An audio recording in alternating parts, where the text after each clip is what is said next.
कर्म बहुत बड़ा बलवान है। इसे ऐसा कभी मत सोचना कि हमने कर्म कर दिया और ख़त्म अपना अपना काम। जय माता दी दोस्तों, कैसे हैं आप सब लोग। आशा करती हूँ कि अच्छे होंगे। बस माता रानी से यही प्रार्थना करती हूँ कि आप सबकी जो भी इच्छाएं हो माता रानी जल्दी से जल्दी पूरा करें। दोस्तों, अगर आप सब लोग मेरे चैनल में पहली बार आए हो तो आप लोग जो है मेरा वीडियो अंत तक ज़रूर देखिएगा और मेरे चैनल को सब्सक्राइब ज़रूर करिए और साथ में शेयर करें। तुमने जो कुछ किया वो 5 मिनट का कर्म तुम्हें 5 जन्म लिवा देगा। कर्म बड़ा भयंकर होता है, बड़ी भयंकर परिस्थिति पैदा कर देता है, बुरा से बुरा कर देता है। डरो यहाँ, ऐसा कोई कर्म न बन जाए जो तुम्हें जहाँ चल रहे हो वहाँ से घसीट कर नीचे गिरा दें। कर्म बहुत बलवान होता है। पहला इसका प्रभाव होता है बुद्धि का अपहरण करना। सबसे पहले यही प्रभाव होता है कि जो तुमने कर्म किया है बुद्धि का अपहरण करके पहले वहीं ले जाया जाएगा जहाँ तुम्हें दंड भुगतना है। तुमसे वैसे ही बुलवा दिया जाएगा, तुमसे वैसे ही करवा दिया जाएगा जैसे तुम्हारा अपमान होगा। इससे तुम्हारी निंदा करवा देगा। फिर हम सोचेंगे कि अरे ये क्या बोल दिया, ये तो मुंह से निकल गया, ये तो हमें करना नहीं था। अब हाय तौबा करते रहो, कुछ होने वाला नहीं है। वो कर्म ही तुम्हारा है जो तुमसे ये सब बुलवा दिया है। कर्म बलवान होता है और ज़बरदस्ती करवा देता है। अगर आपने कुछ गलत किया है तो कर्म जो है आपको सज़ा दिला के ही रहेगा। अब जीवन भर निंदा सहते रहो, जेल में रहो, भयंकर रोग से ग्रसित हो जाओ। ये है कर्म। इसको खिलवाड़ में मत लीजिए। लोग कहते हैं ना कि अरे मस्ती, थोड़ा जीवन मिला है मस्ती कर लेते हैं, शराब पियो, मांस खाओ, दूसरों को तकलीफ दो। तो कर्म सजा दिला देता है। बच्चा जब भूख से व्याकुल होता है या जब बच्चे को भूख लगती है तब माँ को याद करता है, और खेलने में यदि मगन है तो माँ उसे याद नहीं रहती हैं। लेकिन वही माँ कार्य घर में कर रही होगी तो उसकी एक दृष्टि अपने बच्चे पर होगी, क्योंकि माँ जो है मोह से ग्रस्त है। गुरु तो समस्त ज्ञान की निधि है।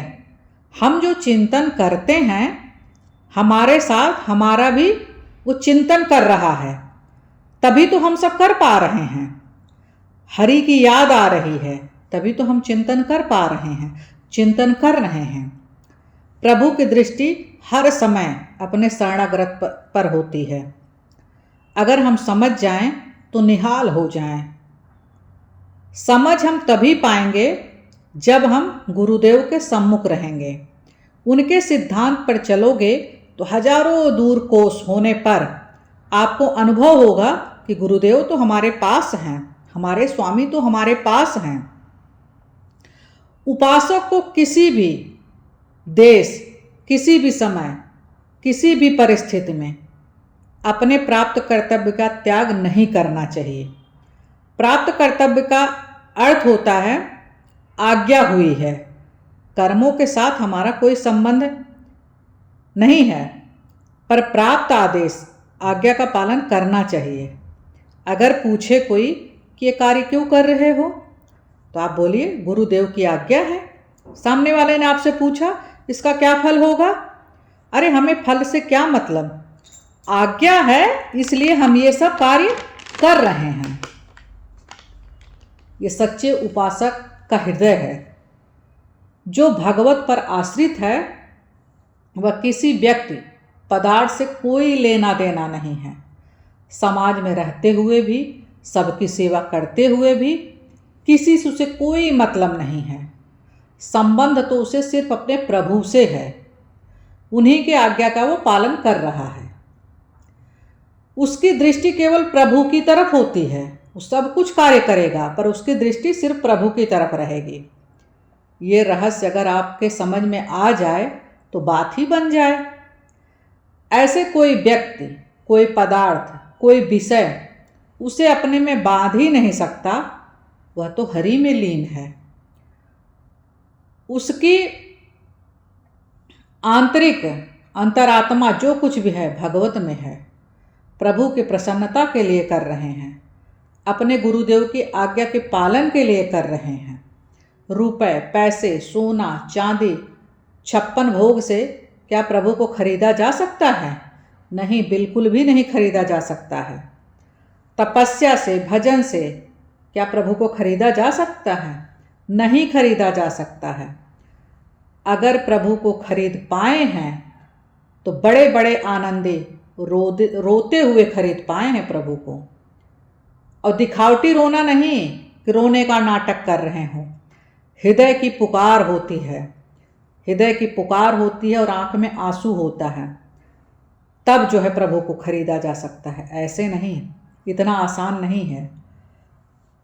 ब्रह्मलोक की कोई भी पदार्थ, कोई भी क्रिया सत्य नहीं है, सब मायाकृत है। ये बड़े आनंद की बात है कि हर कोई समझ नहीं सकता श्री हरि के बारे में, लेकिन जो समझ गया वो तर गया। दोस्तों, उम्मीद करती हूँ कि आप सबको मेरा वीडियो पसंद आया होगा, और अगर पसंद आए तो लाइक, शेयर, सब्सक्राइब जरूर करिएगा और कमेंट में जय माता दी जरूर लिखिएगा।